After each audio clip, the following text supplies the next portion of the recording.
Breath of the Wild is a game with few restrictions. Once you get off the tutorial section known as the Great Plateau, you are free to do anything you desire. The game points you towards the Divine Beasts so you can beat them and set the champions free. One of the Divine Beasts is Vanabors, which lies in the Wasteland region. Before you're able to board it, you must first do some quests, one of which is to sneak into Gerudo Town.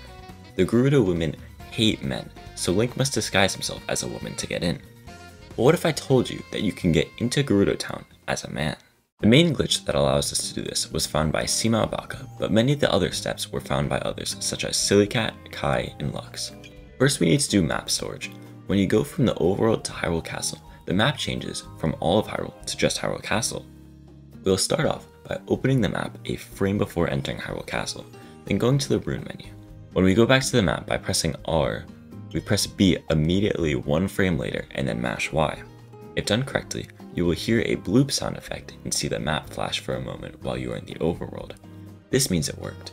If you walk back out of the Hyrule Castle area, you will see a cursor hovering over nothing. This isn't nothing, it's the target material prompt. When we pressed Y, it brought up the Sheikah sensor prompts. The top prompt is the targeted material, the middle is shrines, and the bottom is off. There's actually a fourth prompt to the right of the material prompt, the change target prompt. Now we press A on the change target prompt. What this does is bring up the compendium so you can choose an item to target. Instead of doing that, we need to go to a goddess statue, which is quickest to do by reloading a save that's there. You can also use the horn statue, master sword pedestal, a bed, the one-hit obliterator, or great fairies. Once we load into the overworld, we want to immediately press A. This will bring up the map in the overworld, which will give us control of Link. You may be able to tell that the game is being very laggy with having the map and overworld open at the same time. What we want to do is switch to the camera rune and use the map cursor to hover over a quest marker. When we press A, it will bring up the adventure log prompt.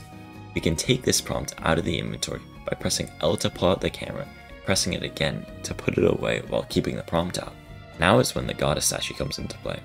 By going up to it and pressing A, the game will do two things. It interacts with the goddess statue at the same time it goes into the adventure log. What this does is put us into the inventory while the goddess cutscene is happening. If we view a memory and then finish all the text boxes, we will now have reverse memory storage. This glitch disables cutscenes and has similar side effects to apparatus storage.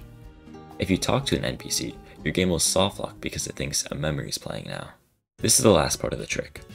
We must now go down to a body of water and lose all of our stamina. The reason I didn't just say to drown is because that's not possible.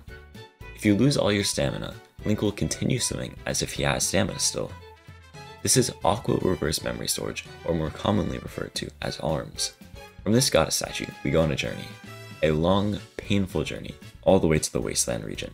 Opening any menu will remove ARMS and cause Link's void out that was supposed to happen in the water to happen now. This means we cannot warp close to Gerudo Town or do wind bombs in BLSS. After the treacherous journey to the desert, we finally arrive at Gerudo Town. We can finally step into Gerudo Town, and not a single Gerudo woman will bat an eye. Link has cheated the system. While every other man gets kicked out, Link is welcomed with open arms. Quite literally, because that's the name of the glitch. How does this work? With reverse memory storage, it disables cutscenes, but with ARMS, it also disables cutscenes based on Link's position. This allows us to walk through Gerudo Town untouched. It also means we can explore parts of Lost Woods that you would normally void out in. Unfortunately, this glitch isn't perfect. While we can traverse these areas without being kicked out, there's not much we can do. If we talk to an NPC, the game will just softlock. The only way to get rid of the softlock is to open a menu, which as we know will cause Link to void out, thus removing the glitch. But at least we can finally rebel against the Gerudo laws and enter Gerudo Town as a man.